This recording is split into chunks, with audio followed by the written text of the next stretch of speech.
Bonjour, je voulais vous passer un petit message avant de commencer cet entretien. À côté de ce podcast, j'accompagne des photographes, des artistes et des entreprises à développer et réaliser des projets photographiques et des beaux livres qui leur ressemblent. Donc si vous avez besoin d'aide pour développer une série photo ou que vous souhaitez réaliser un livre, n'hésitez pas à me contacter. Je serai ravie d'en discuter avec vous. Vous pouvez retrouver plus d'informations sur mes services et livres que j'ai coordonnés sur mon site marinelefort.fr.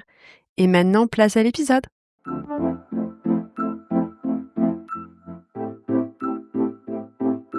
Bonjour à toutes et à tous, je suis Marine Lefort et vous écoutez Les Voix de la Photo. Les Voix de la Photo, c'est le podcast qui donne la parole aux professionnels du milieu de la photo et de l'image pour nous partager leur réussite, leur parcours, parfois leur revers et nous glisser quelques conseils en chemin. Aujourd'hui, je suis avec Patrick Rémy. Bonjour Patrick. Bonjour. Et bienvenue dans ce podcast. Tu es directeur artistique, éditeur indépendant et tu conçois des livres pour des marques, des agences de pub et des photographes. Et tu collabores régulièrement avec des maisons d'édition comme Steidl, Prestel, Taschen, Rizzoli New York ou encore Louis Vuitton. Ça fait quelques années que je t'avais déjà un peu identifié, mais c'est Pauline Ozou et Antoine Soubrier qui m'ont parlé de toi récemment et je me suis dit qu'il fallait qu'on se parle.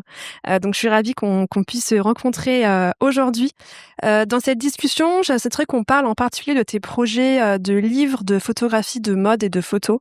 Alors je sais que tu fais aussi un petit peu d'autres choses, mais je suis ravie qu'on puisse se parler aujourd'hui pour comprendre l'évolution de ton activité. Ma première question, on commence au début, c'est est-ce qu'il y avait dans ta famille ou dans les personnes qui t'ont entouré un lien avec la photographie ou les images? Aucun. Tes parents étaient plutôt... Il y avait des livres chez moi, mais il n'y avait pas de livres d'images. Il y avait peut-être une tante qui était photographe, genre noir et blanc à la Lucien Clerc. Mais non, j'ai jamais eu de déclic familial comme ça. T'as grandi à Paris? T'es parisien? Oui. Quelle formation du coup t'as fait? J'ai une licence en droit international, public, privé et droit des affaires de Assas. Ce qui me fait une totale belle jambe, mais oui, j'ai ça.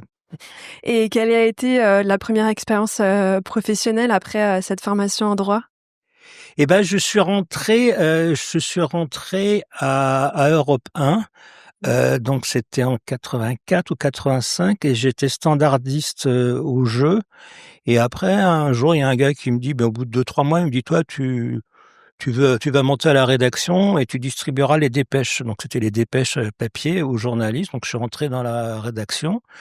Et puis au bout de 6 mois, c'était juste du boulot étudiant.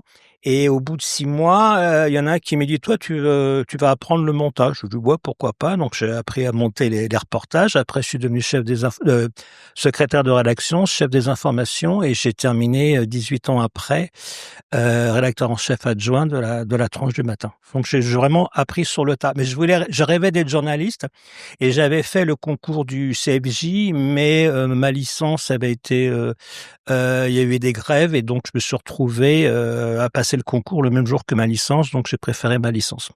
Et c'était tous les types d'émissions? De reportage? Ah non, c'était la rédaction, point. Okay. Rédaction news. Donc le son pendant 18 ans? Oui, enfin, surtout les informations. J'ai dû se faire une fois ou deux, c'est assez rigolo comme expérience. J'ai fait 2 expériences. J'ai travaillé avec Jean-Yves Lafesse. Quand j'étais monteur, on m'avait demandé de monter ces gags. Et donc, c'était vraiment bien marré. C'était un travail de cinglé.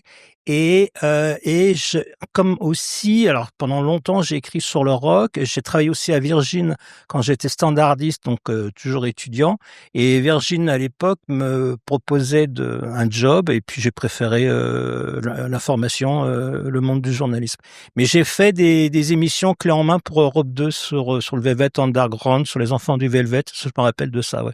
Et là, à ce moment-là, t'étais dans la partie montage, c'est ça? Là, t'étais dans la technique. Là, j'étais dans la montage et après, je suis passé dans. Enfin, c'était un travail journalistique aussi, le montage, ouais. Et comment s'est passé le passage du son à l'image? J'adorais toujours la photo. J'étais un grand lecteur de photos magazines, qui est devenu un torchon infâme, mais à l'époque était intéressant. Et donc j'ai commencé à acheter ce magazine-là. Et puis petit à petit, j'ai commencé à acheter des livres photos.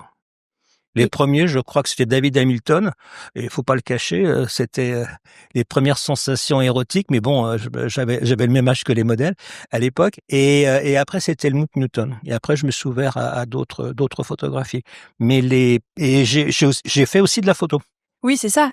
Parce que Photo Magazine, je pense que c'était déjà plutôt magazine professionnel. Donc tu t'y Non, à l'époque, intéressais. il y avait un petit peu d'appareils photo, mais c'était plutôt des portfolios. C'est comme ça que j'ai découvert l'œuvre de Mapplethorpe, de Lucas Samaras, enfin, des choses. C'était vraiment intéressant à l'époque.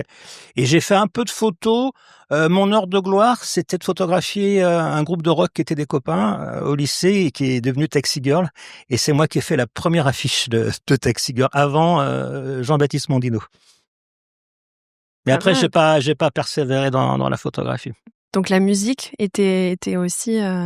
Oui, j'ai travaillé beaucoup dans la presse rock, ouais. J'ai interviewé pas mal de rockstars et autres. J'avais une énorme discothèque aussi à une époque, ouais. Et c'est du coup ce que tu me disais avant qu'on enregistre, c'est qu'en fait c'est aussi à ce moment-là, j'imagine que tu as commencé à faire des livres, c'est ça ou Alors c'est non, un peu en décalé? au départ, j'ai voulu écrire comme journaliste, je voulais écrire sur la photographie. Et j'avais commencé à écrire dans un magazine, un City Magazine, qui appartenait, je crois, au groupe Philippe Aki, qui s'appelait ici à Paris. Non, c'était pas Ici Paris, c'était un Mmh. magazine comme ça. Après, j'ai écrit, mais c'était une très mauvaise expérience sur la photographie, mais c'était vraiment des cons, à l'événement du jeudi. J'ai écrit dans L'Œil, j'ai écrit dans Beaux-Arts. Je faisais pas mal les spéciales photos de Beaux-Arts. Mais avant, je visitais la galerie Contre-jour, qui avait les éditions Contre-jour. Et c'était la copine de Claude Nory. Il me dit, il faut que je te présente Claude. On recherche des gens comme toi pour écrire dans la revue Contre-jour. Et j'ai commencé à écrire. Je faisais une revue de presse sur la mode dans Contre-jour. Ça a duré 3-4 numéros. Et il commençait à vouloir faire des bouquins. Et je lui ai dit, tu sais, là, il y a un photographe japonais qui est très intéressant, qui va être exposé à la Fondation Cartier. C'était Araki, c'était la première exposition de Araki. J'étais un grand fan déjà. Et c'était le premier livre que j'ai suscité. On peut pas dire que je l'ai fait. Et à cette époque-là, pour Contre-jour, un jour, c'était pendant le mois de la photo. Il y avait toujours des petits déjeuners qui étaient organisés et il y a une fille, une Anglaise, Lisa Lovatt-Smith, qui branche Claude Nory en disant je voudrais faire un bouquin sur la photographie de mode, blablabla. Bla, bla, bla. J'ai déjà fait des bouquins, elle faisait des bouquins intérieurs parisiens chez Taschen. Et Claude dit bah voyez ça avec Patrick Rémy. Et donc je l'ai vu et on a commencé à monter un projet de livre qu'on a appelé Fashion Image de mode, qui était l'idée, c'était de garder les meilleures séries de photographes de mode et d'en faire un livre annuel. Et donc on a commencé là-dessus, on a commencé à faire le livre, à demander elle avait travaillé un peu pour Vogue, elle connaissait des photographes anglais, et donc on a commencé à élaborer ce livre. Et on a vu que Contre-jour, une fois de plus, était en faillite. Et elle a dit non, moi j'étais parti au Vietnam, donc j'ai pas pu aller avec elle. Elle était partie à la foire de Francfort et elle a été sur le stand de Steidl, qui est une toute petite maison d'édition et elle a dit je viens de la part de Karl Lagerfeld. Alors Karl Lagerfeld ne l'avait jamais rencontré de sa vie, mais elle avait photographié l'intérieur d'un des adjoints de Karl Lagerfeld, blablabla, et elle a été au bluff. Et c'est comme ça que Fashion Image de mode chez Steidl. Et donc le premier Fashion Image de mode, je crois qu'il est sorti en 1996. Et deuxième en 1997, donc elle m'avait fait signer un contrat de 60 pages en anglais que j'avais jamais lu, Steidl non plus. Et au bout de c'était vraiment une salope, si je peux me permettre, elle m'a viré. Et Steidl m'a dit, écoute, moi je suis coincé par le contrat, t'en fais pas, je vais faire le volume 3, mais je vais le tirer à 500 exemplaires, comme ça, j'arrête. Et puis, il m'a dit, mais écoute, commence à me proposer des projets de livres. Et j'ai commencé à cette époque-là, Steidl faisait 5-6 livres par an, mais il travaillait beaucoup comme imprimeur pour Scalo. Et c'est comme ça que c'est ça. Et ton rôle sur ce livre? J'apportais des projets, et petit à petit, je faisais les maquettes avec le staff de Steidl. Oui, c'est ça. Donc, tu as aussi appris à mettre en page une image. Enfin, j'imagine. Je ne sais toujours pas utiliser InDesign, donc je travaille toujours avec des graphistes, mais j'ai commencé à faire des livres. Et après, j'ai fait toute une série de livres où c'était qu'avec des jeunes photographes. C'était sur un thème. Il y avait Strip Paradise, Desire et je sais plus quoi. Et c'était des livres qui sont devenus cultes parce qu'il y avait 120 photographes qui avaient il n'y avait pas de texte, et puis il pouvait y avoir des jeunes photographes, certains ont disparu, il pouvait y avoir certains de mes élèves, parce que j'enseignais pendant longtemps, enfin j'enseigne toujours, et où je pouvais avoir Nan Golding qui me dit, ah, j'adore tes bouquins, je te fais une photo. Enfin, il y avait Lewis Bowles aussi, il y avait pas mal de choses comme ça, c'était vraiment, donc tout ça, c'était les premiers livres chez Steidl. Et après les années 2000, donc j'ai quitté Europe 1 en 2001.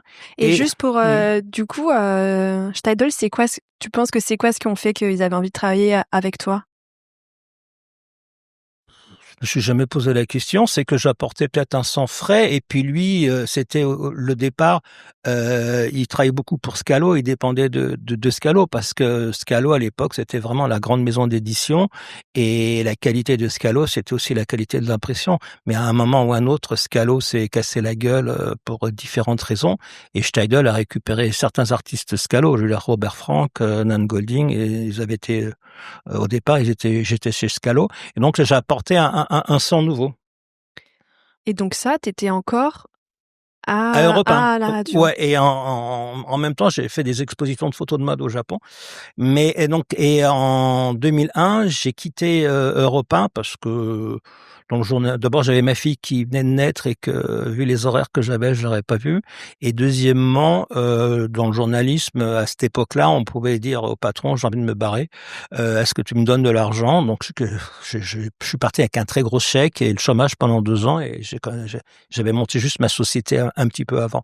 Mais à cette époque-là, juste après, Steidl m'a dit qu'il y avait déjà une récession en Allemagne ou aux États-Unis, et il m'a demandé de m'occuper de Steidl France. C'est-à-dire, je lui ai dit, tu sais, le problème, c'est que les libraires, il y a 3 mots en anglais, ils en veulent pas. Donc, il faut faire des versions françaises. Et pendant quasiment 20 ans, je me suis occupé de Steidl France en faisant la promotion aussi des livres anglais de chez Steidl, et j'apportais des projets chez Steidl.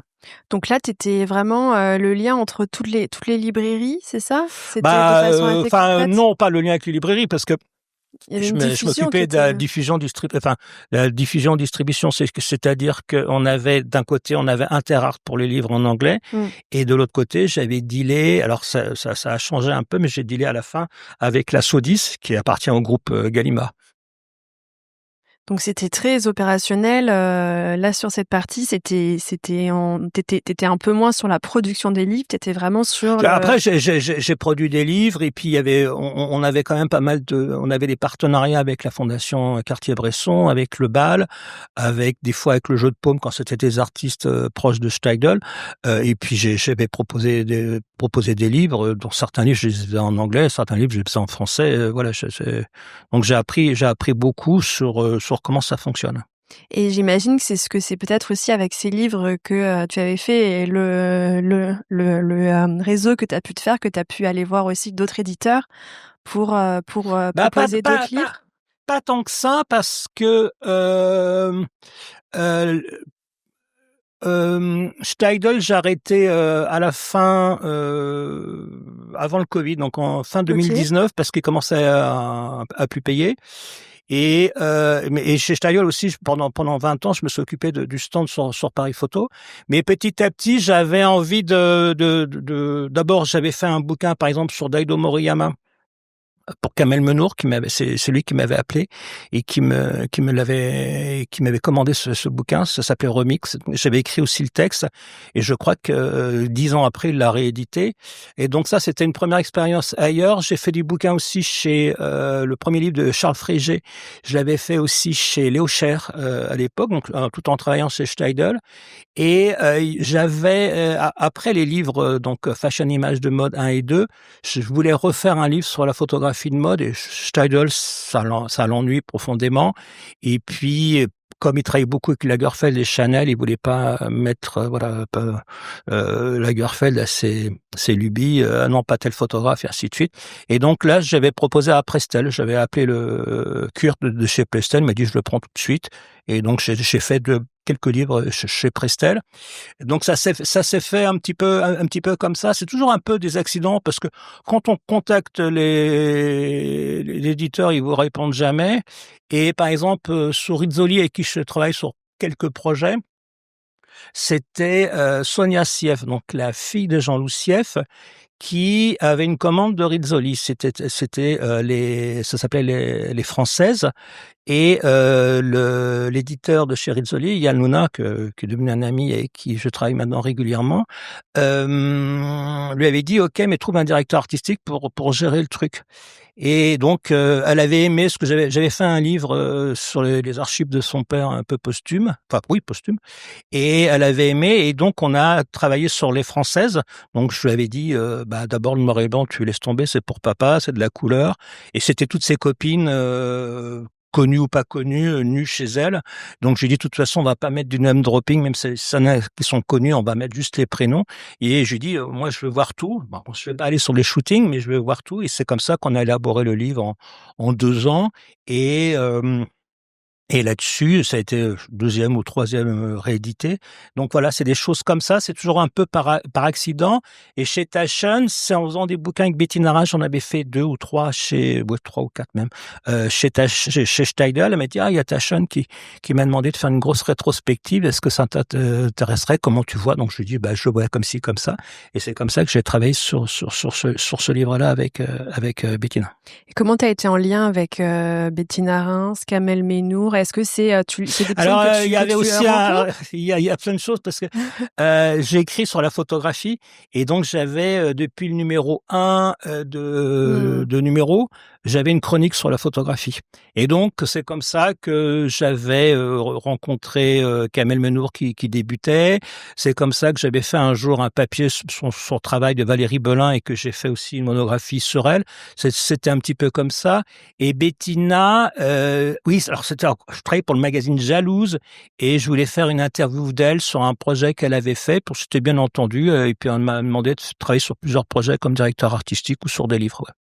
Mais c'est toujours des accidents heureux, mais quand je sollicite les gens, il se passe rien, donc je préfère qu'on vienne à moi. C'est ça, en fait, j'ai l'impression que c'est entre l'écriture pour la presse et qui font que tu peux rencontrer pas mal de personnes. Ah oui, parce que j'ai fait Numéro, j'ai fait Vogue, j'ai fait Mixte, j'ai fait quasiment toute la presse magazine, et même la presse japonaise. J'écrivais pour la presse japonaise, Studio Voice.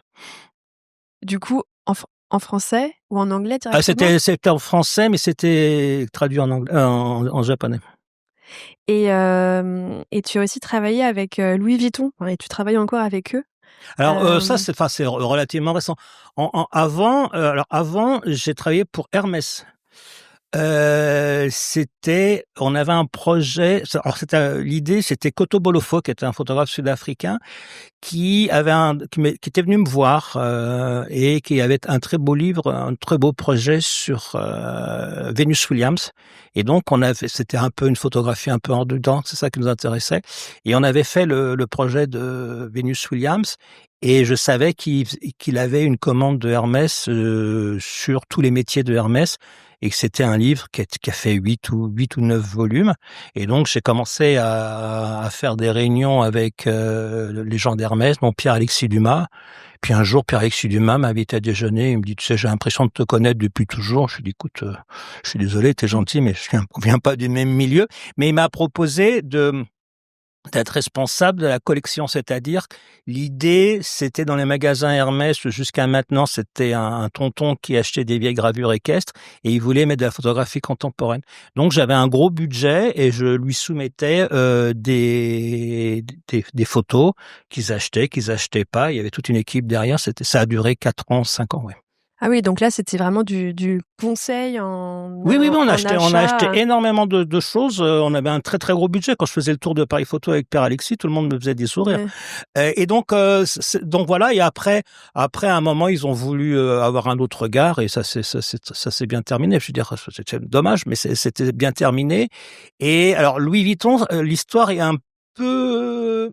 Un jour, il y a Julien Guerrier Que j'ai interviewé il y a... ouais, qui est là, est décédé. Mmh. Et Julien Guerrier m'appelle un jour, moi je croyais que c'était le gars qui s'occupait de la librairie sur les Champs-Élysées. Ouais. Et il m'a dit, est-ce qu'on pourrait déjeuner ensemble? Je dis oui. Et donc il m'invite à déjeuner chez William Le Deuil, donc il avait un bon goût culinaire. Et il me dit, voilà, on va faire une édition... je crois que c'était une édition limitée de Sédou Guaita. Est-ce que je pourrais acheter, je sais pas, 50 exemplaires de chez Stadler? Je dis, écoute, il y a pas de problème. Et puis en discutant, je lui explique ce que je fais. Ah, il me dit, et puis il me dit, mon prochain projet, c'est un livre sur les sacs Vuitton. Et moi, je lui réponds, je suis toujours franc, je lui dis, qu'est-ce que ça va être chiant que des sacs. Et je lui dis, tu devrais les illustrer par des photos connues de grands photographes de mode avec des sacs Vuitton. Elle me dit, c'est une super bonne idée. Donc, il me paye pour faire des recherches d'images. Ça a du succès. Rizzoli a dit, mais pourquoi on ferait pas un livre sur Louis Vuitton et la photographie de mode? Et c'est comme ça que ça a démarré l'aventure Louis Vuitton. Et il avait l'idée de faire une collection Fashionize, il avait déjà le nom, et l'idée c'était de demander à un photographe de mode de faire une destination, mais pas du tout mode. Et donc il m'a demandé de travailler à élaborer cette collection avec Frédéric Bortoletti, le directeur artistique. Donc j'ai commencé à travailler sur cette collection. J'avais demandé des fichiers à Courtney Roy, je crois, pour faire des pré-maquettes et ainsi de suite. Et c'est comme ça que l'aventure elle a commencé. Je crois que ça va faire 9 ans ou 10 ans. Oui, c'est intéressant parce qu'effectivement, je pense que depuis à peu près cette période-là, il y a de plus en plus de maisons de luxe qui font des livres et qui ont à l'intérieur de leur équipe des personnes, alors que j'ai l'impression que il y a une vingtaine d'années, ou en tout cas avant, c'était plutôt des marques qui faisaient des commandes à des éditeurs, et que C'est un petit peu différent. et que les marques étaient moins équipées en interne sur ça. Alors, il faut voir une chose, c'est que Louis Vuitton est la seule marque à avoir sa propre maison d'édition intégrée. C'est-à-dire qu'il y a 3-4 personnes qui travaillent que pour les éditions Louis Vuitton. Mais par exemple, sur certains livres, il y a des livres Louis Vuitton, le label Louis Vuitton. Mais par exemple, on peut faire aussi des livres. Par exemple, je termine un bouquin là qui s'appelle Bags, que des photos de sacs, qui sera chez Rizzoli parce que Coédition. une coédition parce qu'il y a une diffusion internationale. Mais Louis Vuitton est le seul vraiment à avoir sa maison de disques, D'accord. maison D'édition. d'édition. Mais après, il y avait le cas de Chanel avec Cetel, mais Cetel n'existait pas juridiquement. C'était une sorte de imprint, il appelait ça Steidl. C'est Steidl qui faisait tout. Et c'était les choix de Lagerfeld. C'était vraiment ses goûts, mais ça avait rien à voir avec... Enfin, il n'y avait pas les livres Chanel. Les livres Chanel étaient chez Steidl, et c'était les choix. Après, j'ai fait plusieurs livres chez Cetel à cette époque-là. Mais aujourd'hui, de plus en plus de marques veulent des livres parce qu'on est dans une société de l'instinct où on communique sur Instagram, blablabla, TikTok et ainsi de suite, alors que le livre, ça reste sur le coffee table. Aux États-Unis, c'est vraiment une science, la coffee table book. C'est vraiment un marché très important. Et voilà. Après, il y en a qui réussissent, il y en a qui réussissent pas, il y en a qui sont moches, et ainsi de suite. Mais bon, mais c'est vrai que maintenant, c'est un peu hallucinant quand on voit toutes les marques. Ouais, je pense que les marques ont vraiment pris conscience je pense que de cette partie plus lifestyle, enfin en tout cas d'avoir des marques avec plusieurs gammes de prix et plusieurs types de produits, et que le livre fait aussi partie d'une forme d'univers de marque qui font aussi appel à... Oui, ça fait vous allez dans un magasin Louis Vuitton, ce qui est le moins cher, c'est le Fashionize presque. Donc voilà, faut pas se leurrer. Après, je trouve que certaines marques se débrouillent très très très bien, mais il y en a d'autres, c'est un peu cheap. Hein. On met beaucoup de qualité pour faire un sac, mais on mettra moins de qualité pour faire un livre, et je trouve ça un petit peu stupide. Après, il ne faut pas oublier aussi, c'est que pour tous les éditeurs d'aujourd'hui, les marques, c'est, je vais pas dire la vache à lait, mais ça aide à vivre, hein. Steidl, pendant très longtemps, il a fait tous les bouquins Chanel, voir les catalogues, ainsi de suite. C'était énorme sur le chiffre d'affaires. Aujourd'hui, maintenant, bon après il y a Rizzoli fait beaucoup de livres de marque, mais après il y a aussi quelques autres maisons d'édition, je ne nommerai pas, qui font des grosses merdes, mais bon mais ça plaît aux marques parce que c'est gros, et ça va sur la table basse. Mais Et t'as jamais voulu être salarié ou d'une maison ou ou d'une maison de luxe ou d'une maison d'édition? bon, on me l'a jamais proposé, et le problème c'est que le rare fois où j'ai travaillé avec des maisons d'édition françaises, c'est une catastrophe, quoi. C'est une catastrophe. Ils Dans savent quel pas sens? travailler. Bah, une fois, il y a très longtemps, Flammarion m'a proposé de faire une collection. Donc, je leur propose ça. Ah oui, mais non, on pourrait faire un Robert Doisneau. Bah, je dis, Robert Doisneau, il y en a déjà 25. Ah oui, mais tu connais pas un imprimeur qui serait pas cher. Enfin, c'était n'importe quoi. Voilà, enfin. Non, mais Et je c'est pense que... qui va écrire la préface? Mais je dis, on s'en fout. Je veux dire, il y a 500 photos de Robert Doisneau, on s'en fout de qui a écrit la préface. Enfin, dans la maison d'édition française, j'ai quasiment jamais travaillé. Là, si, j'ai fait un projet avec eux, parce que je les connaissais, avec les éditions, de l'amateur. Can Guido Mokefico, les Blashka, c'était avec l'édition de l'amateur. Mais bon, j'avais des gens que je connaissais en face de moi. Et est-ce que tu peux nous expliquer un exemple de livre que tu as fait ou qui sort bientôt pour nous expliquer un peu toi les étapes ou enfin voilà, pour aussi être assez concret pour les personnes qui peut-être veulent faire un livre ou qui voilà, toi comment est-ce que Il y a aussi un aspect que tu as oublié, c'est que j'ai aussi ma propre maison Oui, d'édition. Non, on y reviendra. Non, comment faire un livre? J'en sais rien. mais toi avec un projet concret avec par exemple Bags là Alors que tu Bags, viens de citer.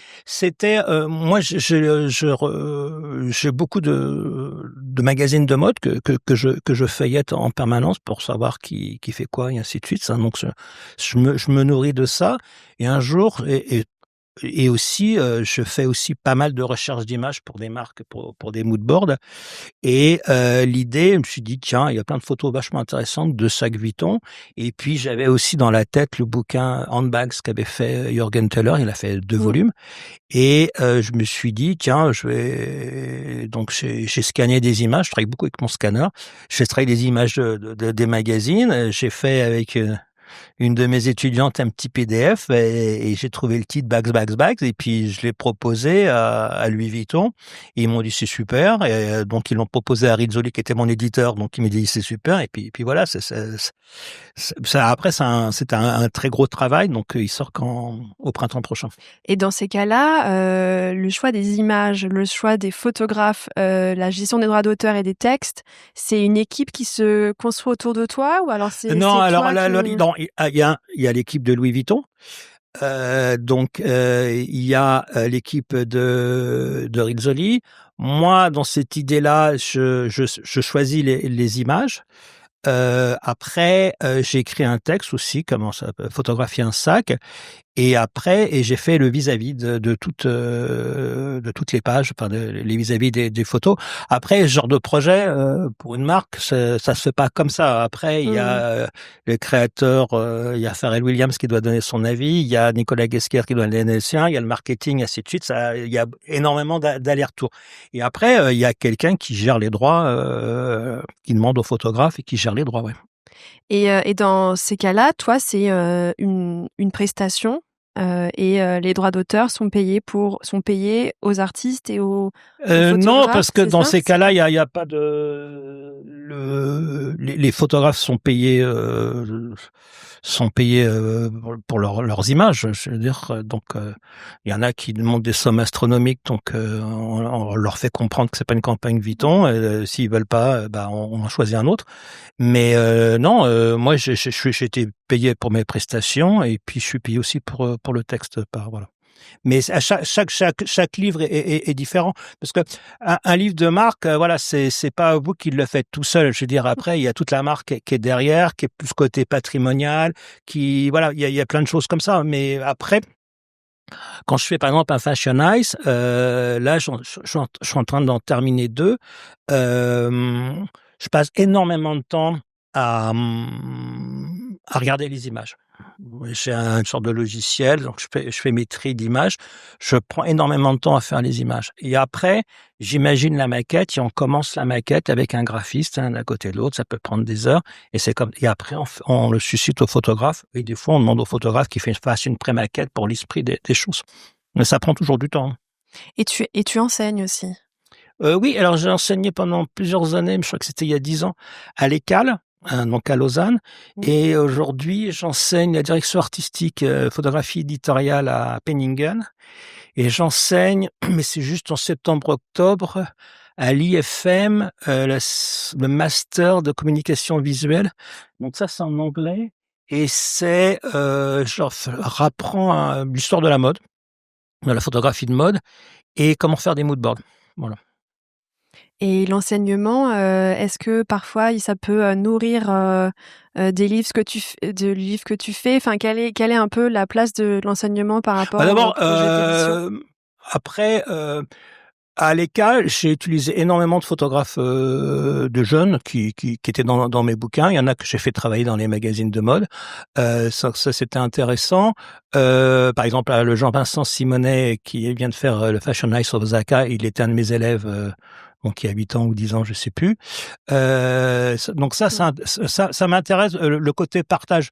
D'abord parce que je suis pas photographe, ils vont pas prendre ma place. Et puis pour la direction artistique, souvent j'utilise, comme je sais pas utiliser InDesign et autres, j'utilise des étudiants que je paye pour travailler avec moi mais j'en reçois énormément de demandes. Là récemment, c'est une jeune fille d'une école que je connaissais pas et qui veut absolument travailler avec moi. Donc voilà, mais Et puis, je pense que ça te permet effectivement d'être aussi connecté à cette nouvelle génération de photographes et de pouvoir proposer, je pense, souvent les c'est bons que photographes avec cette connaissance sur ce qui s'est passé avant et cette nouvelle génération. il y a plein de jeunes photographes très jeunes qui viennent me voir et qui sont étonnés de voir un mec de plus de 60 ans. Donc voilà, c'est ça qui est assez drôle. Mais par exemple, là, je viens de terminer chez Patrick Rémy Studio. Il sort dans une semaine, le temps de un bouquin de la photographe italienne Gwen Fiore. Et donc ça s'est fait rapidement parce que je mets son travail et puis elle m'avait contacté. Donc ouais, c'est des rencontres comme ça, ouais. Et cette maison d'édition, parce que du coup, tu fais des livres pour des marques, mais tu as aussi ta maison d'édition qui, si je ne me trompe pas, s'appelle Sur Mesure. Alors non, Sur Mesure, c'était un concept que j'avais fait, que j'ai abandonné au bout de 3-4 parce que j'ai eu des petits problèmes. Et Sur Mesure, c'était l'idée de faire un bouquin que le photographe paierait de A à Z et qui aurait une toute petite distribution juste sur la France et le reste c'était pour eux. Ça s'est bien passé à 2-3 reprises. Et après, j'ai eu des problèmes avec un photographe et j'ai abandonné. Mais entre-temps, j'avais fait Patrick Rémy Studio. L'idée, c'est que aujourd'hui, quand on veut faire un livre, même moi qui connais X personnes dans le monde de l'édition, c'est toujours long, c'est toujours compliqué. Ah oui, peut-être le budget, blablabla. Et donc, et je connaissais de plus en plus de photographes de mode qui avaient des moyens et qui allaient faire des bouquins pour se faire plaisir chez Damiani, qui leur prenait une fortune pour un bouquin de merde. Et donc, je dis autant qu'ils aillent chez moi. D'abord, je les connais. Et deuxièmement, autant prendre leur argent là et pas les escroquer comme ils sont faits.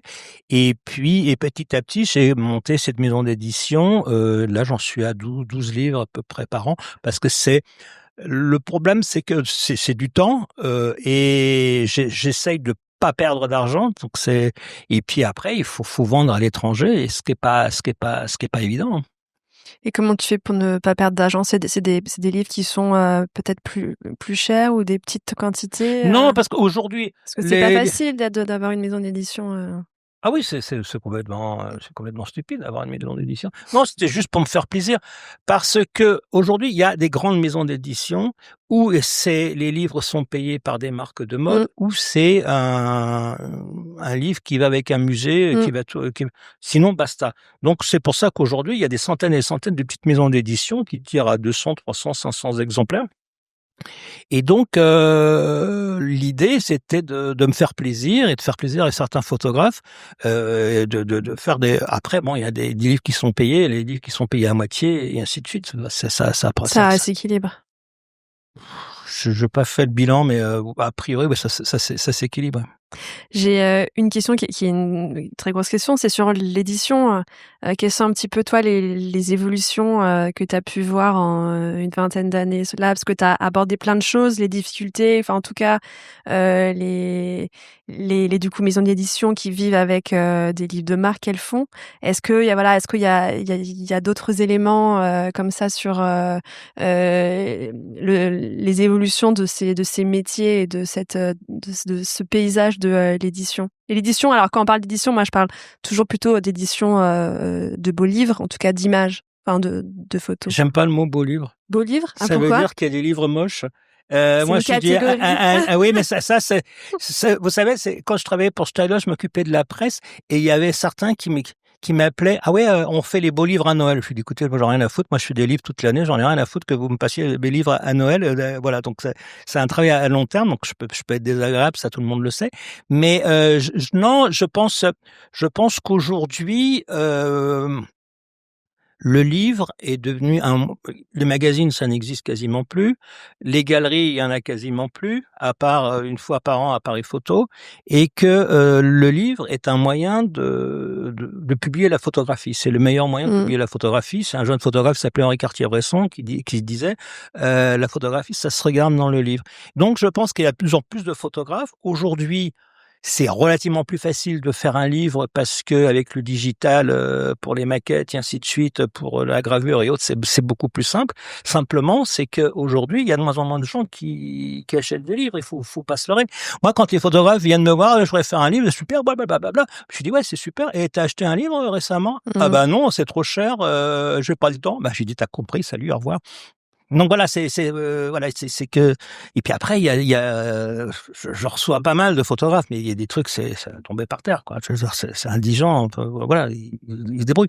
Mais ce que je trouve intéressant, c'est que après on peut se faire connaître. Maintenant, j'ai une distribution à Séoul, j'ai une distribution au Japon, donc là je monte petit à petit mon réseau et des fois ça me fait plaisir. Il y a une comment ça s'appelle une librairie à Taïwan, à Taipei, qui me dit j'adore vos livres. Je dis mais vous les trouvez où? Donc ils achètent en Angleterre. Enfin, c'est assez rigolo, c'est un peu universel, c'est ça qui est intéressant. Donc du coup, tu penses aussi qu'il y a peut-être plus de peut-être plus petites maisons d'édition qui ont peut-être il y a peut-être plus de créativité, plus de choses à faire et que l'évolution on est plutôt sur une fragmentation? Je sais pas si. Moi, je sais pas s'il y a plus de créativité. Moi, je vais souvent en librairie parce que c'est quand même un peu le nerf de la guerre. Bon, peut-être aussi, hein, je commence à devenir vieux con et ou exigeant. Il y a de moins en moins de livres qui m'intéressent, j'avoue. Mais après, il peut y avoir un bon photographe et un mauvais livre et un bon livre avec un mauvais photographe. Il y a ça, c'est ça qui m'ennuie après. Après, ça va, j'ai de quoi alimenter mon Instagram avec un livre toutes les semaines. Il y a de quoi faire, mais il y a beaucoup de livres qui m'ennuient profondément aujourd'hui. Et question, comment est-ce qu'on fait un bon livre? Qu'est-ce qui pour toi fait que tu vas que tu vas t'arrêter sur un livre et comme ce que tu dis, un autre, voilà, il y a des choses qui sont. Ça, c'est totalement subjectif. Oui, mais. Je pense qu'il y a la photographie doit être intéressante. Deuxièmement, la maquette. Et après, c'est une osmose entre les deux. C'est difficile à La décrire. maquette, ça veut dire que pour toi, il faut qu'il soit bien fait dans le sens. Oui, qui soit propre, la maquette adéquate pour les photos qui sont dedans. Moi, ce que je supporte pas aujourd'hui, ce que j'appelle les livres sangria, c'est-à-dire où il y a à boire et à manger, c'est-à-dire c'est un livre qu'on déplie, mais après à l'intérieur il y a un poster avec une enveloppe et des machins comme ça, on en met partout et il n'y a pas la façon de feuilleter les livres. Pour moi, les livres les plus intéressants et ceux qui ont compris l'art du livre, c'est les maisons d'édition japonaises. Parce qu'aujourd'hui, enfin depuis toujours, le Japon, les gens, ils ont des petits appartements. Vous connaissez, vous avez l'habitude du Japon, les gens ont des petits appartements et ils n'ont pas de photographie au mur. Donc c'est le livre qui est la photographie, elle se regarde dans des livres. Il n'y a pas de galerie non plus ou très peu. Et donc je trouve que c'est intéressant. Mais je veux pas quelque chose de trop compliqué ou de trop grand et ainsi de suite. À un moment, voilà. Moi, quand je fais un livre, quand il y a un photographe qui vient me voir et qui m'intéresse pour faire un livre, je passe des heures et des heures à regarder les images et après, je vais dans ma bibliothèque et je me dis, tiens, ça pourrait être un livre comme ça, cet objet-là, et puis petit à petit, on le transforme. Et c'est comme ça que je travaille. Mais je donne toujours un exemple un peu storytelling. Quand je travaille dans la presse rock, j'avais interviewé Iggy Pop. Et Iggy Pop me raconte comment il est arrivé à Berlin, donc il sortait encore de cure de désintoxication, et il dîne le soir avec David Bowie, et David Bowie lui dit, écoute, on se revoit demain midi, mais tu vas me faire la liste des 10 morceaux que t'aimes le plus de tous les temps. Donc Iggy Pop me raconte, j'ai passé la nuit à faire ma liste des 10 morceaux à rayer, et j'apporte la liste à David Bowie, et il s'installe au studio. David Bowie joue tous les morceaux et ils réinterprètent. Ils ont sorti The Idiot et le premier disque de Lust for Life de Iggy Pop. Donc je dis à Iggy Pop, Have you got the list? Never. Et c'est vrai qu'on peut pas reconnaître. C'est un point de départ. C'est un point de départ pour quelque chose. Et c'est comme ça que je fonctionne. Là, par exemple, le bouquin que je viens de sortir, enfin, qui va sortir de Gwen Fiore, je voulais quelque chose un peu grand, parce que j'aime pas les livres trop grands, mais je trouve que il fallait de l'espace à ces photos. Et donc, c'est un livre de 50 pages avec un rabat. Et c'est parti d'une idée d'un catalogue de Cathy Grannon, une photographe américaine que j'aime beaucoup. Et après, on est parti de ça avec la responsable de la fabrication ou l'imprimeur. On est parti de ça petit à petit. Donc, je pars toujours de quelque chose et puis après, on l'interprète. Et tu me disais que que toutes les semaines, tu postes un livre, c'est ça, sur ton Instagram? Book of the Week. Comment est-ce que tu penses que les réseaux sociaux ont pu influencer ou en tout cas ont un rôle sur l'évolution des livres photos ou des livres de mode? Alors, il y a mon éditeur Thierry Zoli m'a donné une étude américaine en disant sur l'acte d'achat sur le marché américain, et que pour les livres, le premier acte d'achat, c'était les amis, la famille, recommandations. Les recommandations, et le deuxième acte d'achat, c'était les réseaux sociaux. Après, il faut pas se leurrer, si je poste un de mes bouquins et qu'il y a 6000 personnes qui likent, tant mieux, mais bon, je me fais pas d'illusions, il y en aura peut-être 2 qui achèteront le bouquin. Les grandes maisons d'édition, quand on veut faire un projet, maintenant, au début, j'étais un peu choqué, puis après, ça me dérange plus, il y a combien de followers? Et bon, j'en sais rien, mais je regarde, ah oui, il a 2000 followers ou 10 000, on prend. Ouais, c'est un peu ridicule, mais c'est un peu comme ça. Après, est-ce que les gens qui regardent sur les réseaux sociaux vont se précipiter pour acheter le bouquin? Après, l'exemple qu'avait fait mon éditeur chez Rizzoli, il avait publié un livre avec tous les selfies de Kim Kardashian. Ils ont dû en vendre, mais des milliers et des milliers d'exemplaires. Bon, après, voilà. Mais moi, je fais pas de concessions. Il y a des bouquins Patrick Rémy Studio qui se sont pas vendus, mais je suis content de les avoir faits. Et sujet 2025, l'IA et la photographie. Alors là, il y avait un bouquin d'Éric Tabouchi qu'il avait fait avec l'IA, que j'ai trouvé très très intéressant et très intelligent. Après, comment ça, il l'avait fait avec la photographie? C'était avec de l'IA. Enfin, je veux dire, c'était des images qui ont été. C'était des images qu'il avait fait sur ARN, là, sur sa série, qu'il a retravaillé à l'IA, et le bouquin est passionnant. Mais après, mes élèves me demandent s'ils peuvent utiliser l'IA. Pourquoi pas? Pour moi, je leur dis, c'est le résultat qui compte. C'est comme quelqu'un qui me dit, est-ce que je travaille en digital ou en argentique? Je dis, je m'en fous, c'est le résultat qui compte, voilà. Donc l'IA, pourquoi pas, à voir, je sais pas. Après, j'ai un peu l'impression qu'on va se mordre la queue, étant donné que l'IA sait récupérer un peu les images qui existaient déjà. Donc, si on récupère, on va peut-être un peu se mordre la queue. Mais moi, pour l'instant, j'ai pas d'opinion arrêtée. Je suis pas contre. Voilà, je n'aime pas le côté c'est nouveau, on est contre. Non, non.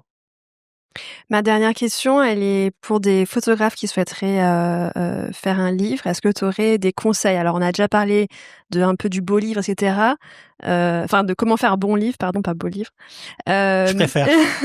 Mais, est-ce que tu aurais, des conseils pour quelqu'un qui souhaiterait pour un photographe qui souhaiterait, éditer, son travail? Est-ce que, voilà, quelles sont un peu, toi, les 1res choses que tu peux dire, que ce soit même des choses très techniques ou alors des choses à ne pas faire? Alors, il y a la chose à ne pas faire, c'est je voudrais un livre comme ci, comme ça, voilà les images, c'est comme ci, c'est comme ça. Non, parce qu'un éditeur, en anglais, il y a le mot editor et il y a le mot publisher. Mmh. Donc l'éditeur, c'est celui qui va choisir les images, qui va faire les vis-à-vis, sans doute la direction artistique et ainsi de suite, ou qui va gérer tout ça. Et donc ceux qui me disent: «Tiens, il faut faire tac, tac, tac», je dis: «Bah, écoute, démerde-toi, c'est pas mon problème. Si je suis là pour payer, va voir quelqu'un d'autre». Après, je donnerai pas de conseils parce que d'abord tout le monde j'ai déjà assez de monde comme ça qui me contacte, mais surtout c'est que je pense que s'il y a un bon boulot, un bon travail, photographique, même si c'est mal édité et ainsi de suite, si on voit quelque chose, c'est intéressant, ouais. Mais je peux pas dire, voilà, non, il y a pas de soyez bon quoi, même très bon et après on verra. Et c'est peut-être aussi, je pense qu'il y a aussi le fait de se renseigner sur l'éditeur, avant d'envoyer peut-être, un projet, parce que j'ai l'impression que, bah, les galeristes, les agents peuvent dire la même chose. C'est que parfois ils reçoivent aussi des dossiers où en fait ils voient que le photographe, ou l'artiste, en fait, leur propose des sujets qui sont très éloignés aussi Après, de leur, je pense pas que ça soit une histoire de sujet si c'est bien fait. Mais par exemple, il y avait un photographe qui était venu me voir avec un sujet qui était vachement intéressant, qui était sur un mouvement musical. C'était pas à Détroit, un truc entre le rap, je sais pas quoi. Et sa narration, c'était vachement bien fait. Je pouvais pas l'éditer, je sais pas pourquoi, j'avais mmh. trop de choses à faire. Et il a été chez un éditeur allemand, chez Attier Quantz, et il faisait une signature à appareil photo et j'ai été le voir et le bouquin était totalement raté. C'était un bouquin totalement raté, que ça soit la maquette, que ça soit, c'était un truc, c'était des gangs de rue, donc c'était un beau bouquin, un beau livre comme vous dites, comme tu dis. Mmh. Ça n'avait aucun intérêt. C'était papier glacé alors qu'il fallait un papier rough. C'était mal foutu. Je lui ai dit, et en fin de compte, genre 2 mois après, il me dit: «Putain, t'as raison. À chaque fois que je le regarde, je pense à ta réflexion». Ouais, il y a des choses comme ça. Il y a après, Bien se faire conseiller. oui, puis faut pas se leurrer. Je veux dire, un bouquin, il y a aussi une chose, c'est qu'un bouquin, il faut que ça soit très bien imprimé. Moi, je me rappelle, chez Steidl, il y avait Robert Frank, par exemple, qui est pas un petit débutant et qui était pas content de la maquette de certains de ses livres. Donc parce qu'il était jeune et qu'il pouvait pas dire à Robert Delpire, par exemple, quand il a fait Les Mmh. Américains, Robert Delpire dit: «Non, non, on met surtout pas une photo en couverture des Américains, faut mettre un dessin». Donc il y a des fois, il y a des frustrations de certains photographes. Mais et donc l'impression, je pense qu'elle est importante et je dis à un photographe: «Si on n'a pas l'argent pour faire une bonne impression, autant attendre». Et il y a aussi quelque chose que je ne supporte pas, c'est: «Ah oui, on va faire un bouquin parce qu'il y a les JO bientôt ou parce qu'il y a tel événement, il y a un anniversaire». Je m'en fous totalement. Je veux dire, un bouquin, il est prêt quand il est prêt et s'il est bon, maintenant et s'il est bon dans 6 mois ou dans 2 ans, bah, ça veut dire qu'il tient la route. Mais sortir un bouquin pour un événement, pour un anniversaire, je sais plus quoi, je trouve ça insupportable. Ouais, mais ça permet aussi quand même parfois, est-ce qu'il y a un petit coup de communication, une visibilité? Ouais, ça, de toute façon, la presse, elle parle plus des bouquins, donc à un moment ou à un autre, Mmh. il faut pas se leurrer. La presse, elle parle des bouquins, à la sélection de Noël, et c'était prescripteur à une époque, maintenant je sais pas si c'est prescripteur. Mais c'est vrai aussi, assez intéressant, c'est que quand on va à Paris Photo, surtout cette année, enfin l'année dernière, quand on voit toutes les maisons d'édition qu'il y a, Mmh. il y en a plein que je découvre à chaque fois et qui sont vachement intéressants. Non, ça me donne de l'espoir. Là, j'avais acheté un livre d'un photographe sur la jeunesse en Russie, qui était parfait au niveau de la photo, au niveau du propos, au niveau de l'objet, c'était parfait. Et de temps en temps, je découvre des bouquins comme ça, ce qui me rassure. Après, j'ai rapidement une overdose. Quand on fait pareil photo, puis après polycopie, puis ainsi de suite, j'en peux plus. Ouais. J'en peux plus. Bon, il y a eu aussi beaucoup de merde, mais ça, c'est normal. Puis il y a plein qui disent la même chose de mes bouquins, mais bon, c'est pas grave. Eh ben, merci Patrick pour cette conversation. Dit que j'étais bavard. On est revenu sur pas mal de choses. Tu as été très généreux en termes de conseils. Merci Patrick. À bientôt. À bientôt. Bonne journée. Au revoir. Au revoir. Merci d'avoir écouté Les Voix de la photo. J'espère que cet épisode vous aura plu. Aussi, si vous avez un projet photo en tête et que vous avez besoin d'accompagnement, n'hésitez pas à me contacter, je serai ravie de discuter avec vous. Vous pouvez retrouver plus d'informations sur mes services et accompagnement sur mon site marinelefort.fr. Pour recevoir tous les 15 jours le résumé du dernier épisode, des contenus exclusifs, mes recommandations de lecture, de films, d'expositions et de conférences, et même parfois des cadeaux, je vous invite à vous abonner à la newsletter du podcast. Vous pouvez retrouver le lien en note de cet épisode. Pour m'aider à faire connaître le podcast à plus de monde, je vous invite à laisser un commentaire et 5 étoiles sur Apple Podcast et Spotify. Aussi, si vous voulez me faire part de vos remarques, m'indiquer des personnes que vous souhaitez entendre ou en savoir plus, vous pouvez me suivre sur mes réseaux sociaux, sur Instagram, LinkedIn et Facebook. À très bientôt!